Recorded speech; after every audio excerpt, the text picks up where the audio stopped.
박정호는 창가에 서서 빗방울이 유리창을 타고 내려가는 모습을 가만히 응시했습니다. 비가 올 때마다 그는 3년 전 떠나간 아내를 떠올렸죠. 아내는 비 오는 날을 좋아했으니까요. 작은 베란다에 의자를 놓고 커피 한 잔을 마시며 비 오는 풍경을 감상하던 아내의 모습이 눈에 선했습니다. 그런 소소한 행복도 이제는 추억일 뿐이었어요. 할아버지 뭐해요? 뒤에서 들려온 목소리에 정호는 조용히 미소를 지었습니다. 서윤이었어요. 8살 손녀 서윤은 이 집에서 유일하게 그를 진심으로 반기는 존재였습니다. 비 구경하고 있었어. 할아버지는 비 오는 날이 좋거든. 서윤이가 그의 옆에 와서 섰습니다. 작은 손이 정호의 거친 손을 잡았어요. 정호는 서윤이의 작은 손을 꼭 쥐었습니다. 아내를 잃고 3개월 전 아들 내 집으로 들어온 후 서윤이와의 시간은 그의 유일한 낙이었죠. 할아버지, 오늘 같이 종이접기 해요. 학교에서 배웠는데 할아버지도 가르쳐 드릴게요. 정호는 고개를 끄덕였습니다. 서윤이와 함께하는 시간은 언제나 소중했으니까요. 하지만 그런 행복도 잠시였죠. 아버님, 오늘 저녁 준비 좀 부탁드려도 될까요? 회사에서 야근이라. 부엌에서 미란의 목소리가 들려왔습니다. 정호는 아무 말 없이 고개를 끄덕였어요. 아내가 살아있을 때는 부엌 일을 거의 해본 적이 없었지만 이곳에 온 뒤로는 어느새 집안일 담당이 되어 있었습니다. 처음에는 며느리를 돕는다는 생각에 기꺼이 했지만 시간이 지날수록 그것은 당연한 일이 되어갔어요. 할아버지, 접기 안 할 거예요?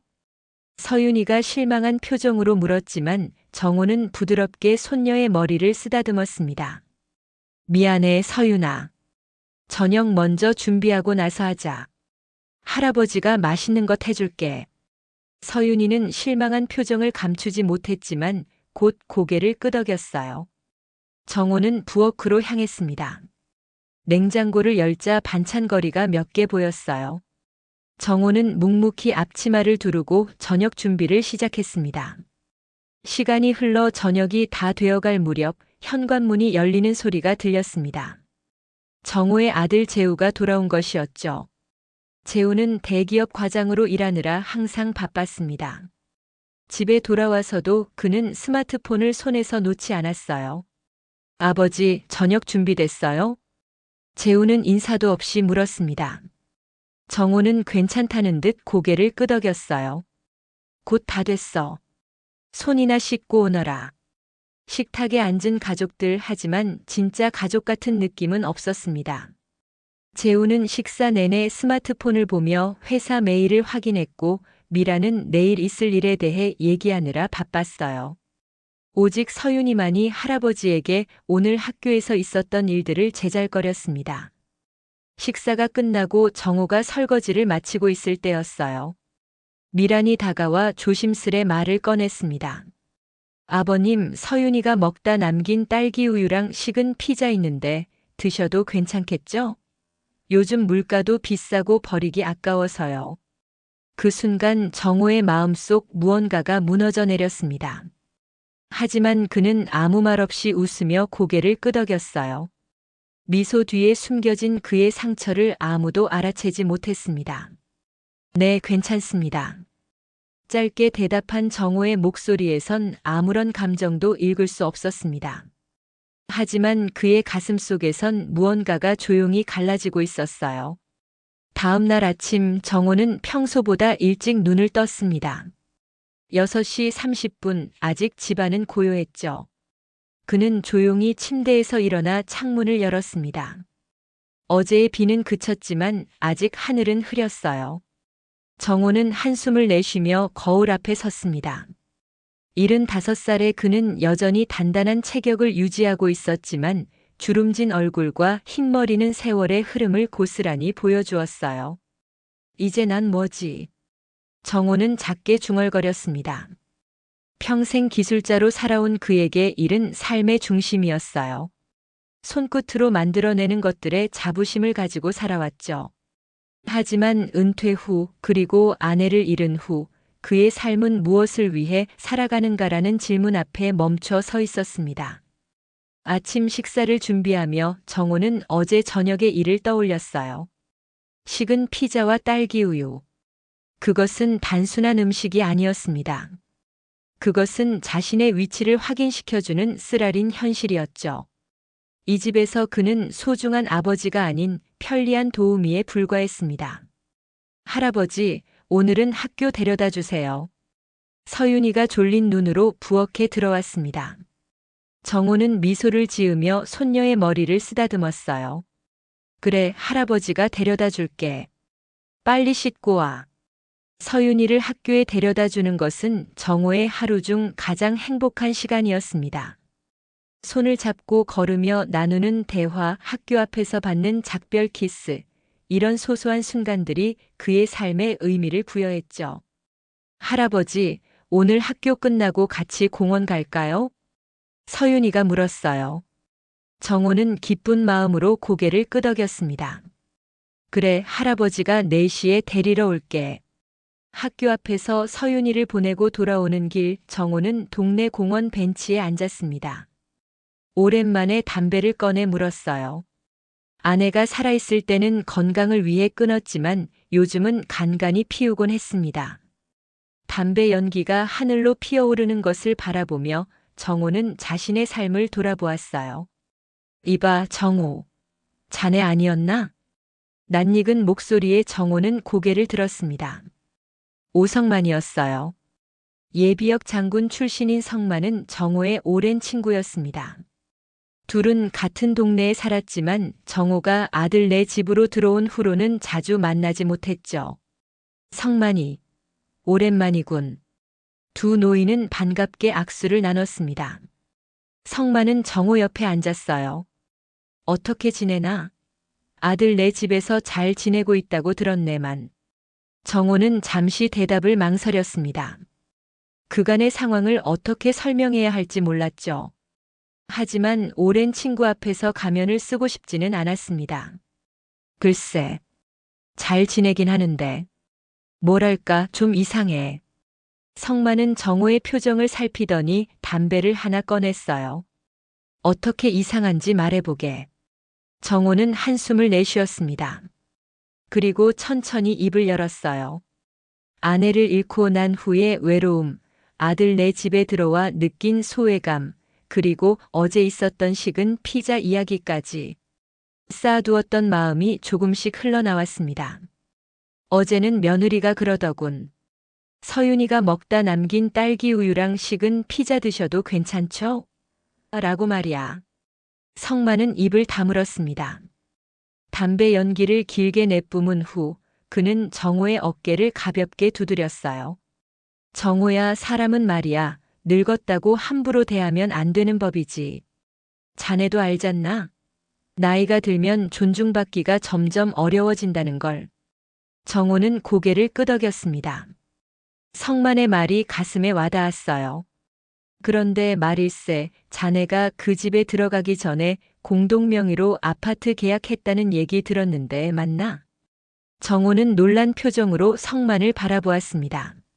맞는 말이었어요. 그는 아들이 집을 살 때 일부 자금을 보태주며 공동명의로 계약했었죠. 하지만 그것은 이미 잊혀진 이야기였습니다. 그리고 자네 강원도 쪽에 땅도 있다고 했었지? 개발 예정 지역이라고. 성만의 말에 정호는 천천히 고개를 끄덕였어요. 그것도 맞는 말이었습니다. 몇 년 전 투자 삼아 산 토지였죠. 최근 그 지역이 개발지구로 지정되었다는 소식을 들었지만 자세히 알아보지는 않았어요. 정호야, 자네는 아직 독립할 수 있는 자산이 있어.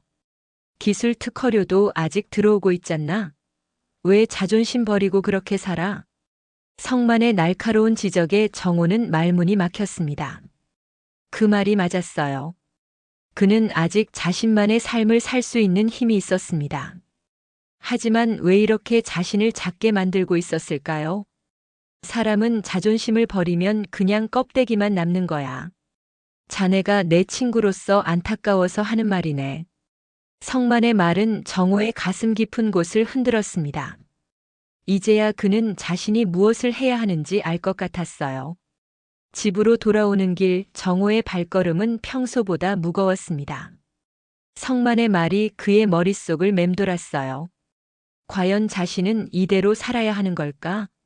아들과 며느리의 편의를 위해 자신의 존엄을 내려놓는 것이 옳은 일일까? 현관문을 열고 들어서자 조용한 집안이 그를 맞이했습니다. 재우는 출근했고 미란도 회사에 간 상태였죠. 정호는 천천히 자신의 방으로 향했어요. 오래된 서류 가방을 꺼내 먼지를 털어냈습니다. 그 안에는 그의 인생이 고스란히 담겨 있었어요. 아파트 공동명의 계약서, 토지 관련 서류, 그리고 특허 관련 문서들까지. 아직 끝나지 않았군. 정호는 중얼거렸습니다. 서류들을 하나씩 살펴보면서 그는 자신이 생각했던 것보다 더 많은 자산을 가지고 있다는 사실을 깨달았어요. 아파트 절반에 소유권 개발 예정인 강원도 토지, 그리고 여전히 들어오고 있는 기술 특허료까지. 그는 충분히 독립적인 삶을 살 수 있었습니다. 오후가 되어 정호는 약속대로 서윤이를 학교에서 데리러 갔어요.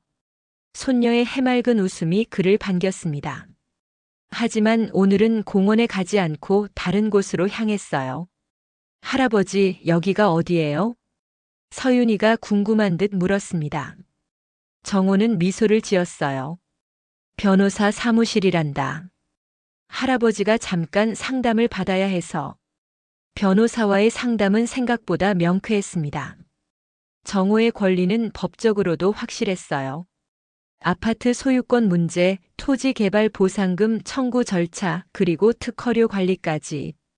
변호사는 모든 것을 체계적으로 정리해 주었죠. 박 선생님, 충분히 독립적인 생활이 가능하십니다. 아드님과 합의만 잘 이루신다면 문제될 게 없어요. 변호사의 말에 정호는 고개를 끄덕였습니다. 이제 그는 결심을 굳혔어요. 이 집에서 더 이상 자존심 버리며 살진 않겠다. 그날 저녁 정호는 평소와 달리 식탁에 앉지 않았습니다.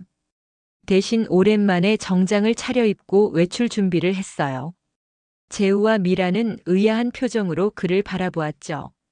아버지, 어디 가세요? 재우가 물었습니다. 정호는 담담하게 대답했어요. 친구 만나러 가네. 성만이를 만나기로 했어. 저녁은요? 미란의 질문에 정호는 잠시 망설였지만 곧 단호한 목소리로 말했습니다. 나가서 먹을 거니까 걱정 말게. 문을 나서려는 정호의 팔을 서윤이가 붙잡았어요. 할아버지, 왜 안 놀아줘요? 약속했잖아요. 서윤이의 눈에는 실망감이 가득했습니다. 정호는 잠시 흔들렸지만 곧 마음을 다잡았어요.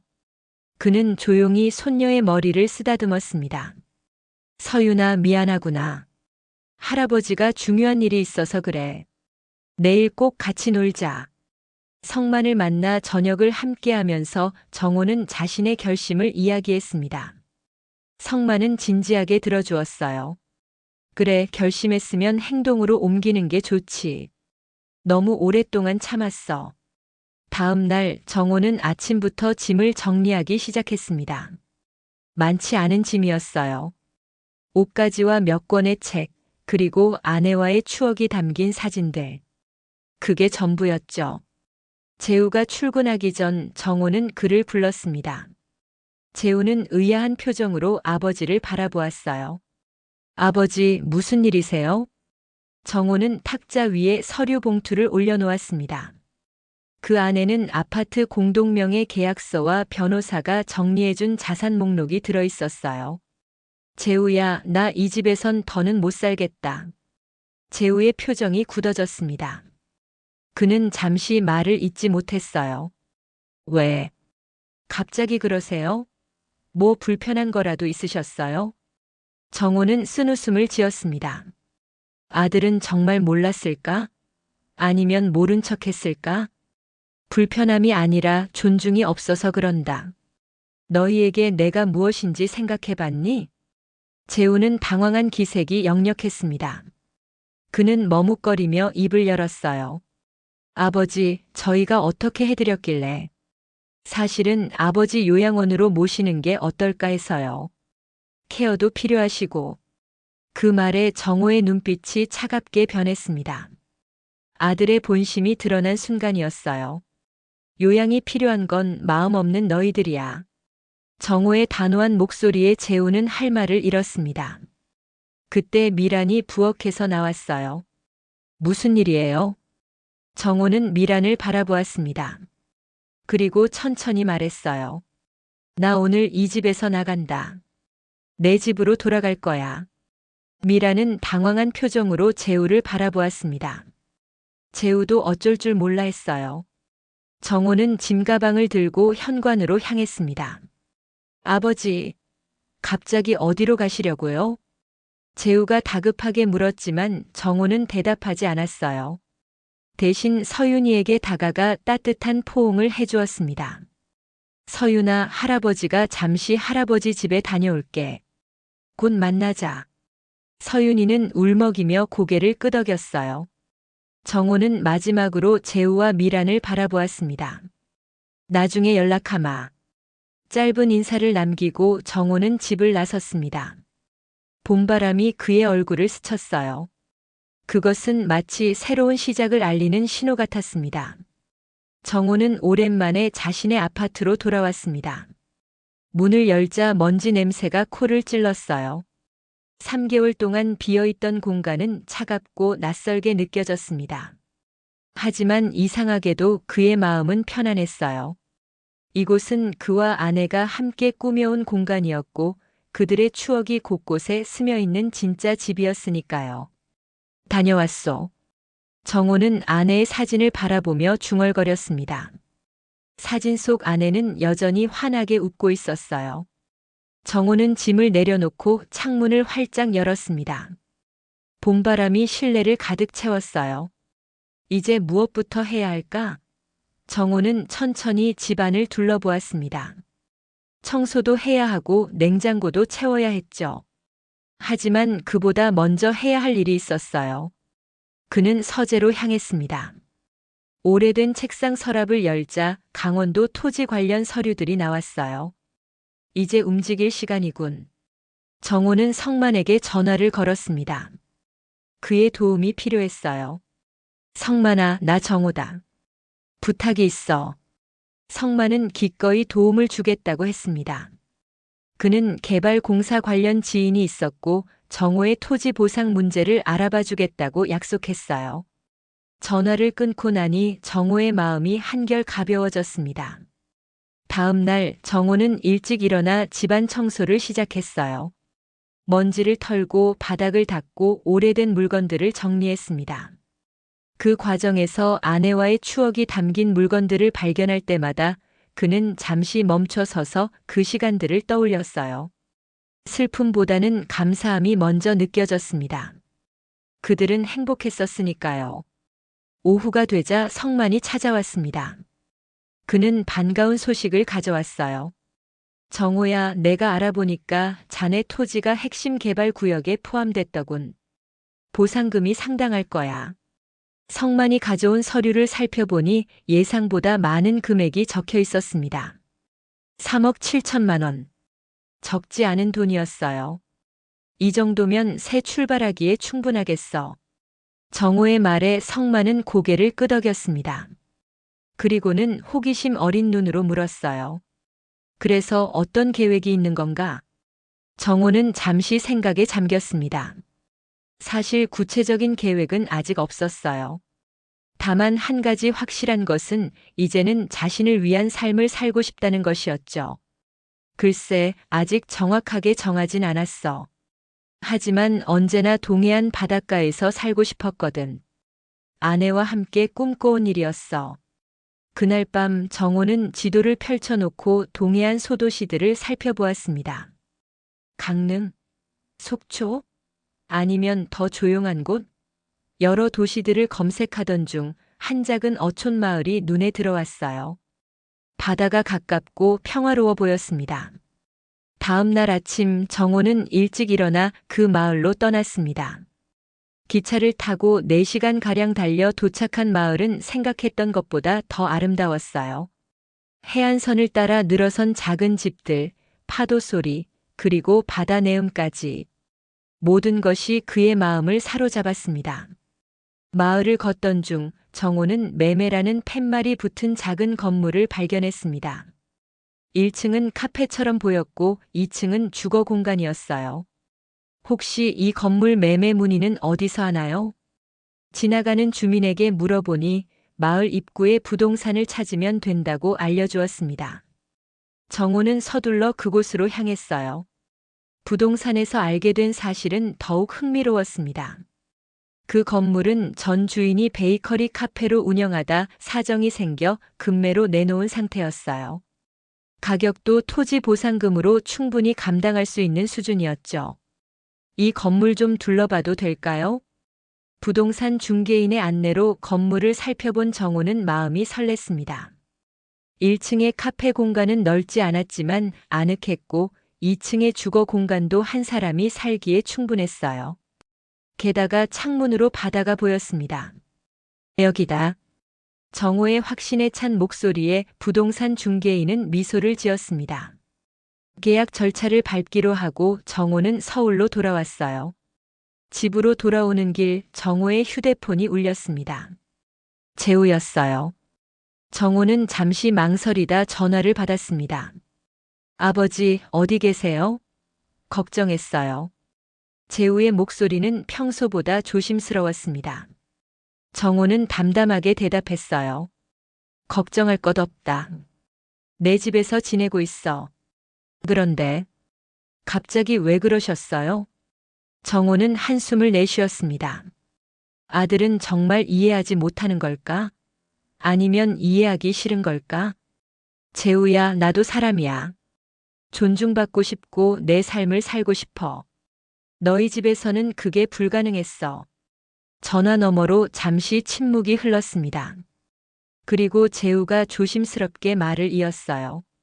서윤이가 할아버지 너무 보고 싶어 해요. 정호의 마음이 아렸습니다. 서윤이. 정말 그리운 이름이었어요. 하지만 그는 마음을 다잡았습니다. 서윤이는 주말에 만나면 되지. 이제 내 삶을 찾아갈 거야. 전화를 끊고 정호는 창밖을 바라보았습니다. 서울의 밤하늘은 별이 보이지 않았어요. 하지만 곧 그가 살게 될 바닷가 마을에서는 밤하늘 가득 별이 빛날 것이라고 생각하니 마음이 설렜습니다. 정호 카페. 정호는 문득 떠오른 이름을 중얼거렸습니다. 정호의 정과 새 출발을 의미하는 정호의 오를 합친 이름이었어요. 그의 새 시작을 상징하는 이름이었습니다. 보름 후 정호는 동해안 마을로 완전히 이사했습니다. 토지 보상금은 예상대로 입금되었고 베이커리 카페의 매매 계약도 무사히 마쳤죠. 이제 그에게는 새로운 삶이 기다리고 있었어요. 새 출발이로군. 정호는 정호 카페라는 간판을 바라보며 중얼거렸습니다. 아직 문을 열진 않았지만 곧 이 공간을 채울 사람들을 생각하니 설렜어요. 하지만 한 가지 문제가 있었습니다. 그는 베이커리를 운영해 본 적이 없었어요. 이제 와서 무슨 베이커리냐? 잠시 망설임이 찾아왔지만 정호는 곧 결심했습니다. 기술자로 평생을 살아온 그에게 새로운 것을 배우는 일은 두렵지 않았어요. 오히려 도전이었죠. 마을에는 작은 베이커리가 한 곳 더 있었습니다. 정호는 용기를 내어 그곳을 찾아갔어요. 문을 열자 빵 굽는 향기가 그를 반겼습니다. 어서 오세요. 따뜻한 인사와 함께 나타난 주인은 60살 즈음 되어 보이는 여성이었습니다. 정호는 조심스레 자신의 상황을 설명했어요. 실은 마을에 새로 이사 왔는데 정호 카페라고 작은 베이커리를 열려고 합니다. 하지만 제 빵은 처음이라. 정호의 말에 주인 여성은 잠시 놀란 표정을 지었습니다. 경쟁자가 될 수도 있는 사람이 도움을 청하러 온 것이니까요. 하지만 곧 그녀는 미소를 지었어요. 이 마을에 젊은 사람들이 많이 오기 시작했어요. 빵집이 하나 더 생기면 오히려 좋죠. 기본적인 것들은 제가 알려드릴 수 있어요. 김영숙, 그녀의 이름이었습니다. 영숙은 기꺼이 정호에게 기본적인 제빵 기술을 가르쳐 주겠다고 했어요. 대신 정호는 그녀의 가게에서 한 달간 무급으로 일하며 배우기로 했습니다. 그렇게 정호의 제빵사 수업이 시작되었어요. 처음에는 모든 것이 낯설고 어려웠습니다. 밀가루 반죽의 질감을 익히고 오븐 온도를 맞추고 발효 시간을 계산하는 일까지. 손에 물집이 잡히고 팔이 아파도 정호는 포기하지 않았어요.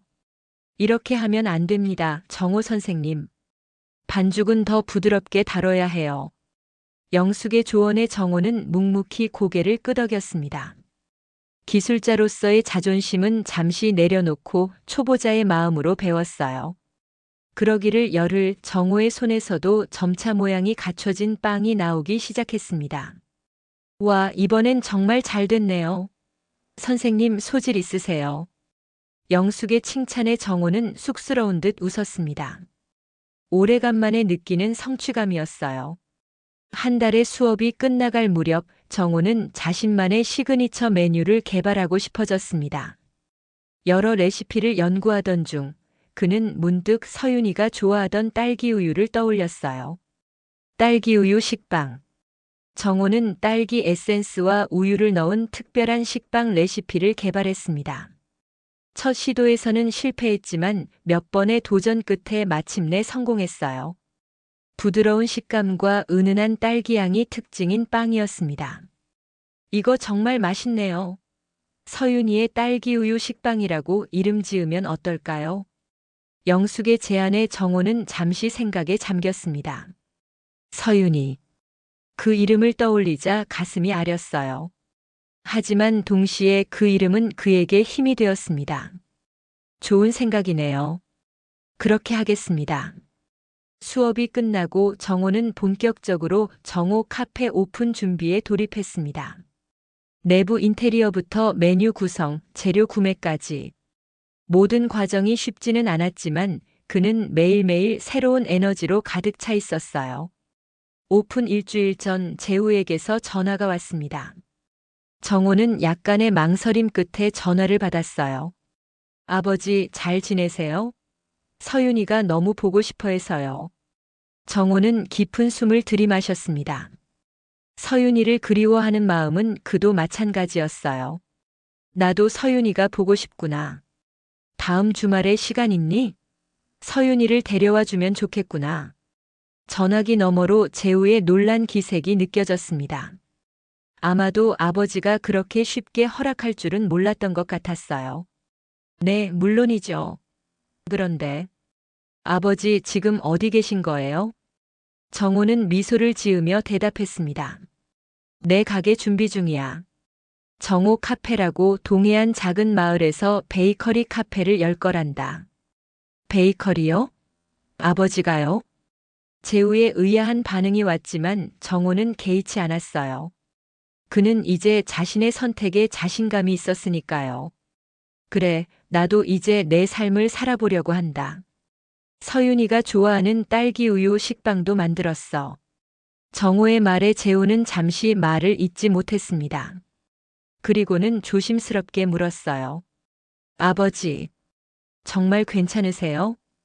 혼자 그런 일을 하시는 게. 걱정 마라. 내가 평생 기술자였다는 걸 잊었니? 새로운 것을 배우는 건 언제나 즐거운 일이야. 통화를 마치고 정호는 카페 창문으로 바다를 바라보았습니다. 파도가 밀려오고 다시 나가는 모습이 그의 인생과 닮아 있었어요. 밀려오는 고난과 다시 찾아오는 희망. 그 끝없는 순환 속에서 그는 이제 새로운 파도를 만들어가고 있었습니다. 오픈 전날 밤 정호는 가게를 마지막으로 정리했습니다. 모든 준비가 끝났어요. 테이블과 의자, 카운터, 그리고 오븐까지. 샘플로 만든 빵들은 진열대에 예쁘게 놓여 있었습니다. 내일이면 시작이구나. 정호는 가게 문을 잠그고 2층 자신의 집으로 올라갔습니다. 창문을 열자 바다 내음이 방 안을 가득 채웠어요. 그는 침대에 앉아 아내의 사진을 바라보았습니다. 여보, 내가 또 새로운 시작을 하네. 이번엔 정말 행복할 것 같아. 그날 밤 정호는 오랜만에 편안한 잠을 잤습니다. 꿈속에서 그는 아내와 함께 바닷가를 걷고 있었어요. 아내는 여전히 그에게 미소를 지어 보였습니다. 그것은 축복이자 새로운 시작에 대한 응원 같았어요. 정호 카페 오픈 첫날, 정호는 새벽 5시에 일어났습니다. 잠을 설치긴 했지만 그의 눈빛은 또렷했어요. 오늘은 그의 새 인생의 첫 페이지가 시작되는 날이었으니까요. 그는 서둘러 샤워를 하고 1층으로 내려갔습니다. 자, 이제 시작이다. 정호는 앞치마를 두르고 반죽을 시작했습니다. 영숙에게 배운 대로 밀가루와 이스트, 소금과 설탕을 정확한 비율로 섞고 물을 조금씩 넣어가며 반죽했어요. 처음엔 뻣뻣하던 반죽이 점차 부드러워지는 것을 느끼며 그는 미소를 지었습니다. 기계처럼 정확한 그의 손놀림은 제빵에도 유리했어요. 서윤이의 딸기 우유 식빵은 특별히 많이 준비해야지. 그는 서윤이를 떠올리며 딸기 에센스를 넣은 특별한 반죽을 만들었습니다. 이 식빵은 정호 카페의 시그니처 메뉴가 될 예정이었어요. 발효를 시키는 동안 그는 다른 종류의 빵들도 준비했습니다. 소금빵, 크림빵, 단팥빵. 기본적인 메뉴들이지만 모두 정호만의 작은 변형을 가미한 것들이었어요. 아침 8시 첫 번째 오븐에서 빵이 구워지기 시작했습니다. 달콤한 향기가 카페 안을 가득 채웠어요. 정호는 가게 문을 열고 오픈 팻말을 걸었습니다. 바깥 바람이 불어들어오자 빵 냄새가 거리로 퍼져나갔어요. 처음 1시간은 조용했습니다. 때때로 지나가는 사람들이 가게를 힐끗 보고는 지나갈 뿐이었어요. 정호는 조금 긴장됐지만 마음을 다잡았습니다. 새로운 가게가 손님을 모으려면 시간이 필요하다는 것을 알고 있었으니까요. 어서 오세요. 10시 30분 첫 손님이 들어왔습니다. 마을 주민으로 보이는 중년 여성이었어요. 그녀는 호기심 어린 눈으로 빵들을 살펴보았습니다. 새로 오픈하셨네요. 이 동네에선 처음 뵙는 것 같은데. 정호는 밝게 웃으며 고개를 끄덕였습니다. 네, 오늘 첫 오픈했습니다. 서울에서 이사 왔어요. 여성은 딸기 우유 식빵에 눈길을 주었습니다. 정호는 반가운 마음에 작은 조각을 잘라 시식용으로 내밀었어요. 이건 저희 가게 시그니처 메뉴입니다. 서윤이의 딸기 우유 식빵이라고 한번 맛보세요.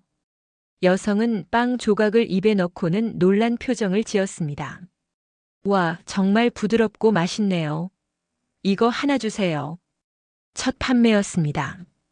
정호는 기쁜 마음으로 빵을 포장했어요. 그리고 작은 쿠키 하나를 서비스로 더 넣었습니다. 감사합니다. 다음에 또 오세요. 첫 손님을 배웅하고 얼마 지나지 않아 문이 다시 열렸습니다. 이번에는 초등학생으로 보이는 아이들 3명이 들어왔어요.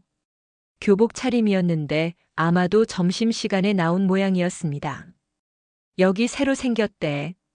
우유빵 맛있다는 소문 들었어. 아이들은 호기심 가득한 눈으로 진열대를 살펴보았습니다.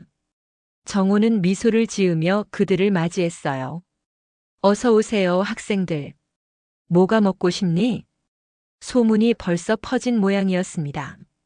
정호는 아이들에게도 딸기 우유 식빵을 권했어요. 아이들은 맛있다며 연신 감탄했습니다. 아저씨, 여기 진짜 맛있어요. 내일도 올게요.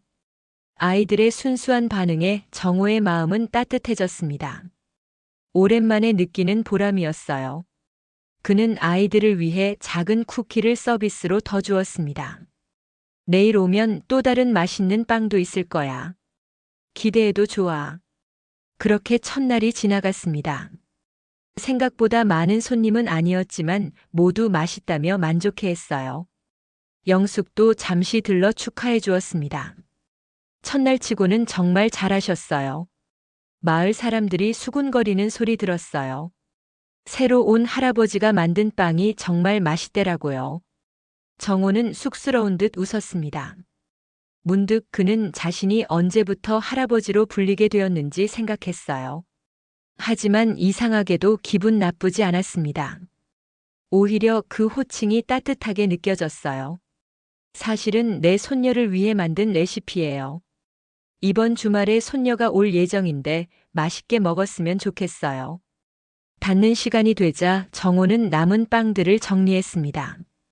버리기 아까운 빵들은 따로 모아두었어요. 내일 아침 작은 양로원에 기부하기로 마음먹었습니다. 영숙이 알려준 좋은 습관이었어요. 문을 잠그고 2층으로 올라가는 계단을 오르며 정호는 오늘 하루를 되돌아보았습니다. 피곤했지만 오랜만에 느끼는 성취감이 그를 가득 채웠어요. 이것은 단순한 일이 아니었습니다. 그의 새로운 삶이었죠. 2층 창문을 열고 바다를 바라보니 해가 서서히 지고 있었습니다. 바다는 붉은 빛으로 물들어 있었어요.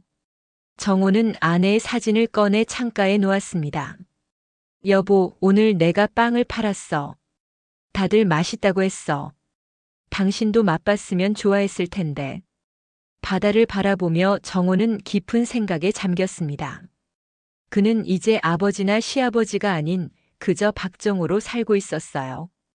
평생 누군가의 무엇이었던 그가 이제는 온전히 자신으로 살아가고 있었습니다. 다음 날부터 정호 카페는 조금씩 입소문을 타기 시작했습니다. 특히 서윤이의 딸기 우유 식빵은 아이들 사이에서 인기 메뉴가 되었어요. 정호는 매일 조금씩 새로운 레시피를 시도했습니다. 때로는 실패하기도 했지만 그 과정 자체가 즐거웠어요.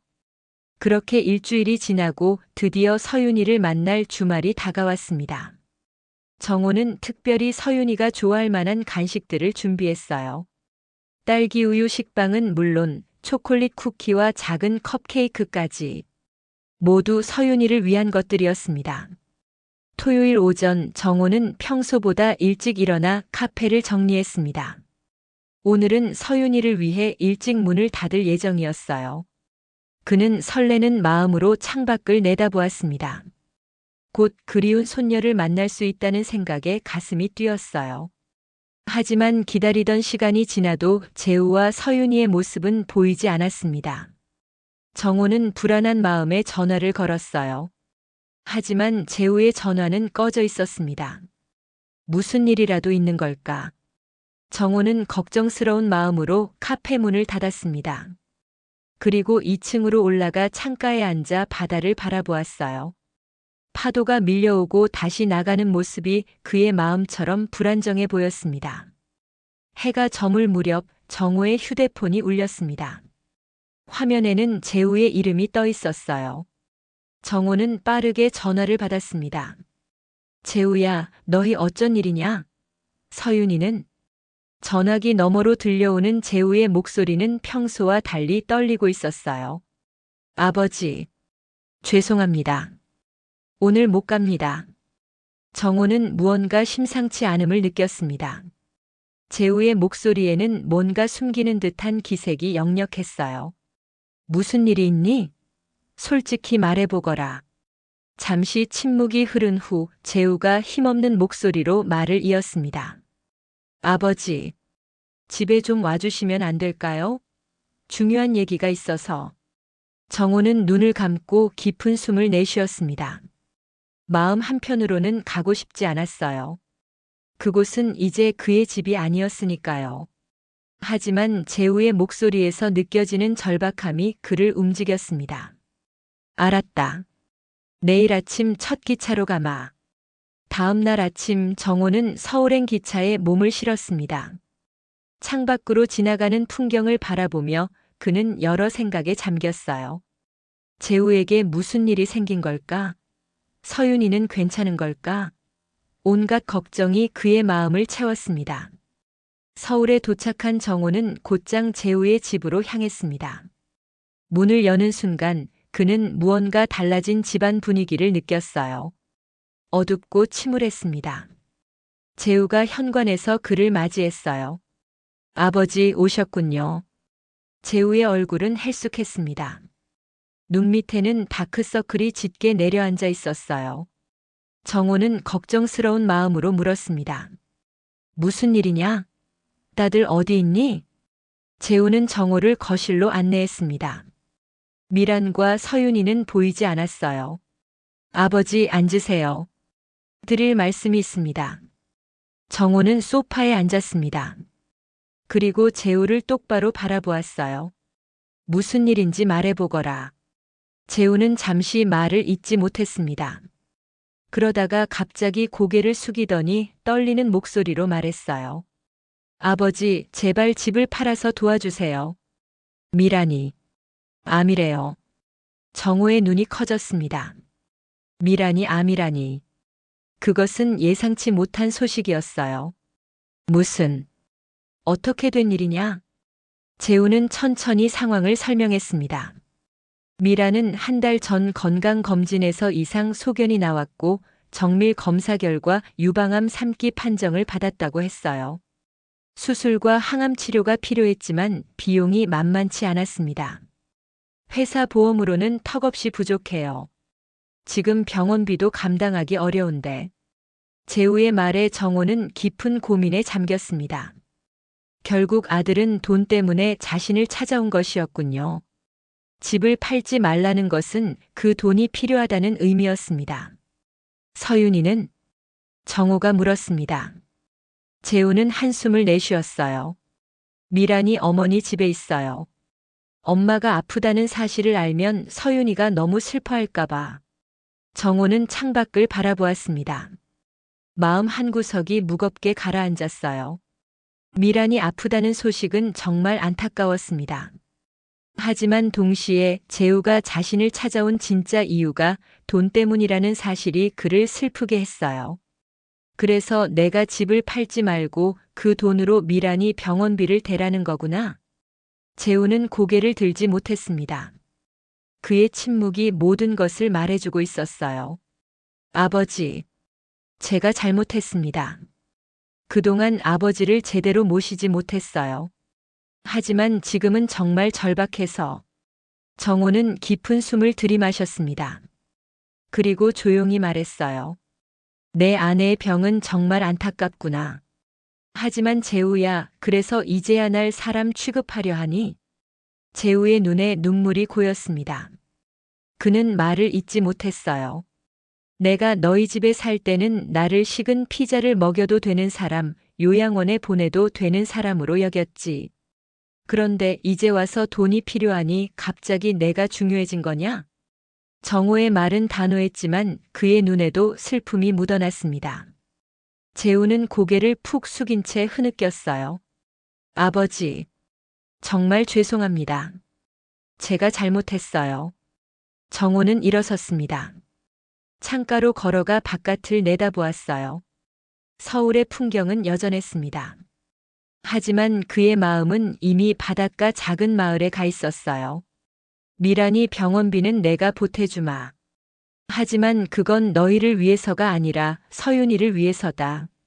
아이가 엄마 없이 자라게 할 수는 없으니까.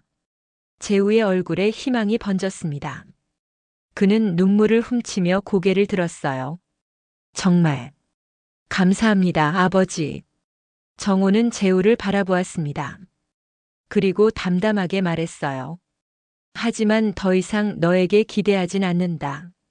내 문제는 이제 내 문제가 아니야. 그 말에 재우의 눈에 다시 눈물이 고였습니다.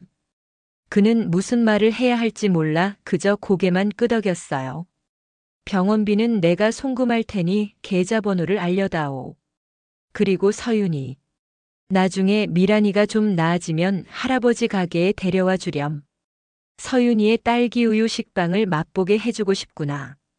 재우는 고개를 끄덕이며 눈물을 닦았습니다. 정호는 더 이상 말을 잇지 않고 현관으로 향했어요. 떠나기 전 그는 잠시 멈춰 서서 재우를 돌아보았습니다. 사람은 말이다가 재우야. 가족이라는 이름으로 상처를 주면 안 되는 거야. 그 상처는 어떤 돈으로도 치유되지 않는다. 정호의 말에 재우는 아무 대답도 하지 못했습니다.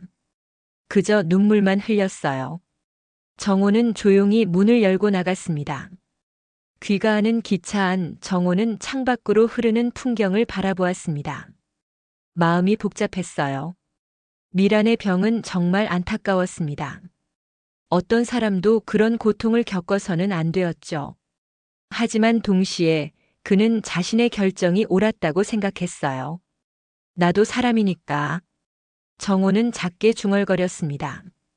그리고 눈을 감았어요.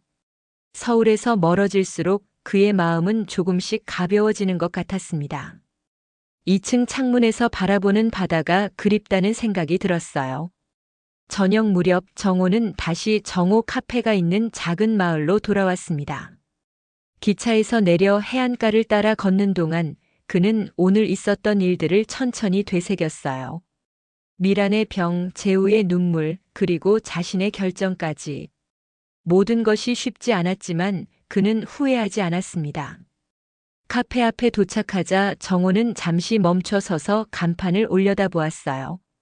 정호 카페, 그의 새로운 시작을 상징하는 이름이었습니다. 문을 열고 들어서자 친숙한 빵 냄새가 그를 반겼어요. 이곳이 진짜 그의 집이라는 생각이 들었습니다. 2층으로 올라가 창문을 열자 바다 내음이 밀려들어왔어요. 정호는 깊은 숨을 들이마셨습니다. 창가에 놓인 아내의 사진과 서윤이와 함께 찍은 사진이 눈에 들어왔어요. 정호는 서윤이의 사진을 집어들었습니다. 서윤아, 할아버지가 곧 보여줄게. 딸기 우유 식빵. 하지만 그 순간 정호는 문득 깨달았습니다. 이제 그는 서윤이를 위해 사는 것이 아니었어요. 자신을 위해 살아야 했습니다. 그동안 그는 아버지로서 할아버지로서 살아왔지만 이제는 박정호라는 한 사람으로 살아가야 했어요. 정호는 천천히 사진을 들고 베란다로 나갔습니다. 바다는 깊고 어두웠어요. 그는 한참 동안 사진을 바라보다가 조심스럽게 그것을 찢기 시작했습니다. 서윤이와 함께 찍은 사진이 작은 조각들로 나뉘어졌어요. 그리고 그는 그 조각들을 바닷바람에 날렸습니다. 이제 진짜 자유를 찾아가는 거야. 바람에 실려 날아가는 사진 조각들을 바라보며 정호는 중얼거렸습니다. 그것은 단순히 사진을 버리는 행위가 아니었어요. 과거의 자신, 누군가의 무엇이었던 자신을 떠나보내는 의식이었습니다. 정호는 깊은 숨을 내쉬었습니다. 가슴이 뻐근했지만 동시에 이상하게 가벼웠어요. 마치 오랫동안 지고 있던 무거운 짐을 내려놓은 듯한 기분이었습니다. 그래, 이제 시작이다. 다음 날 아침 정호는 평소보다 일찍 일어났습니다. 오늘은 카페 문을 열지 않기로 했어요. 대신 그는 바닷가로 나갔습니다. 아침 해가 바다 위로 떠오르는 모습이 장관이었어요. 그는 모래사장에 앉아 그 광경을 감상했습니다. 정호 선생님. 낯익은 목소리에 정호는 고개를 돌렸습니다. 영숙이었어요. 그녀는 매일 아침 바닷가를 산책한다고 했었죠. 어제 안 계시길래 걱정했어요. 갑자기 어디 다녀오셨어요? 정호는 미소를 지으며 고개를 끄덕였습니다. 네, 서울에 잠깐 다녀왔습니다. 가족 일이 있어서요. 영숙은 정호 옆에 앉았습니다. 두 사람은 한동안 말없이 바다를 바라보았어요. 정호 선생님, 이 마을에 오신 걸 후회하지 않으세요?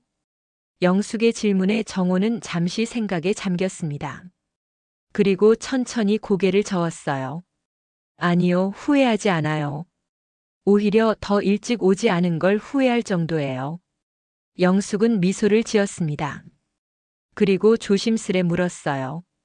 서울에 가족들이 있다고 하셨는데 많이 보고 싶지 않으세요?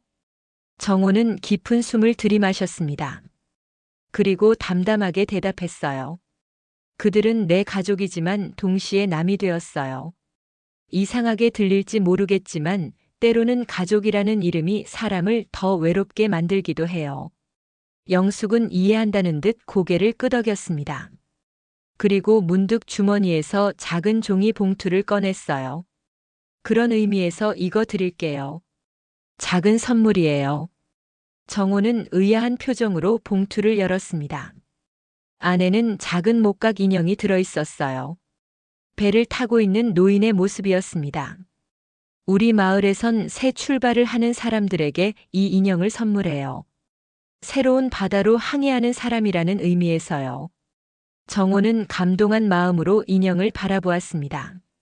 작지만 정성이 담긴 선물이었어요. 감사합니다. 정말 소중히 간직할게요. 두 사람은 다시 바다를 바라보았습니다. 잔잔한 파도가 모래사장을 어루만지는 소리가 들렸어요. 내일 카페 다시 여실 거예요? 영숙의 질문에 정호는 고개를 끄덕였습니다. 네, 그리고 새로운 메뉴도 준비할 거예요. 정호의 항해라는 이름의 빵이에요. 영숙은 호기심 어린 눈으로 물었습니다. 어떤 빵인데요? 정호는 미소를 지었습니다. 배 모양의 빵이에요. 안에 다양한 견과류를 넣고 꿀을 살짝 발라 구울 거예요. 새로운 항해를 시작하는 사람들을 위한 빵이죠. 영숙은 미소를 지으며 박수를 쳤습니다. 그리고 일어서며 말했어요. 내일 꼭 맛보러 갈게요. 그럼 먼저 가볼게요. 영숙이 떠난 후 정호는 계속해서 바다를 바라보았습니다. 파도가 밀려오고 다시 빠져나가는 모습이 마치 인생과도 같았어요. 밀려오는 고난과 다시 찾아오는 희망.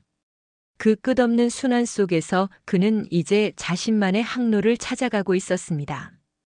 식은 피자 한 조각이 나를 이끌었다. 정호는 중얼거렸습니다. 그리고 천천히 일어나 모래사장을 걷기 시작했어요. 자존을 버리면 인생도 버리는 거야. 내 인생은 이제 시작이다. 해변을 걸으며 정호는 미래를 그려보았습니다. 정호 카페를 더 키워나갈 것이고 새로운 레시피도 개발할 거예요. 언젠가는 서윤이도 이곳에 와서 할아버지가 만든 빵을 맛볼 수 있을 것입니다. 하지만 이제 그의 삶은 서윤이나 재우, 미란을 위한 것이 아니었어요. 그것은 온전히 박정호를 위한 것이었습니다. 바다는 그의 앞에 끝없이 펼쳐져 있었고 그의 인생도 마찬가지였습니다. 75살 많은 사람들에게는 인생의 황혼기일지 모르지만 정호에게는 진정한 시작이었어요. 그는 더 이상 누군가의 아버지나 누군가의 할아버지가 아니었습니다. 그저 박정호였을 뿐이었죠. 정호는 바다를 향해 두 팔을 벌렸습니다. 바람이 그의 몸을 감싸 안았어요. 마치 새로운 시작을 축복해주는 것 같았습니다. 그의 얼굴에는 평화로운 미소가 번졌어요. 이제야 그는 진정한 자신을 찾아가고 있었습니다. 피자가 식었다고 내 인생까지 식을 순 없지. 정호의 말은 바람에 실려 멀리 바다로 퍼져나갔습니다. 그리고 그의 발걸음은 다시 정호 카페를 향했어요. 새로운 하루, 새로운 시작을 위하여.